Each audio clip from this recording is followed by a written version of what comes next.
ইসলামের একটা সীমা আছে। সাবেক আইনমন্ত্রী কামরুল ইসলাম নিম্ন আদালতে পুলিশদের গালিগালাজ করছেন এমন ভিডিও ভাইরাল হয়েছে। হাসিনার কসাই হিসেবে পরিচিত সাবেক সেনা কর্মকর্তা জিয়াউল হাসান আন্তর্জাতিক অপরাধ ট্রাইব্যুনালে পুলিশকে প্রকাশ্য হুমকি দিচ্ছেন এমন ভিডিও ভাইরাল হয়েছে একসময়। জিয়াউল হাসান পুলিশকে দেখলেই বলেন, আবার আমরা ক্ষমতা পাবো, তখন তোমরা কোথায় যাবে? আজ রবিবার এমন আরেকটি ঘটনার সাক্ষী হলো জাতি। আন্তর্জাতিক অপরাধ ট্রাইব্যুনালে মেজাজ হারালেন সাবেক মন্ত্রী শাহজাহান খান। বারবার মাথা থেকে হেলমেট ফেলে দেন তিনি। রাগে গজগজ করে কি যেন বলতেও থাকেন।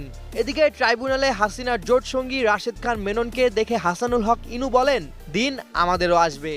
এই অবস্থায় আন্তর্জাতিক অপরাধ ট্রাইব্যুনালে চিফ প্রসিকিউটর তাজুল ইসলামও সাংবাদিকদের বলেন, পুলিশের সাথে বাজে আচরণ করছেন শাহজাহান খান, ইনু সহ হাসিনার সহযোগীরা। এই অবস্থায় স্বাভাবিকভাবেই প্রশ্ন উঠেছে, হাসিনার এসব কসাইদের দম্ভের উৎস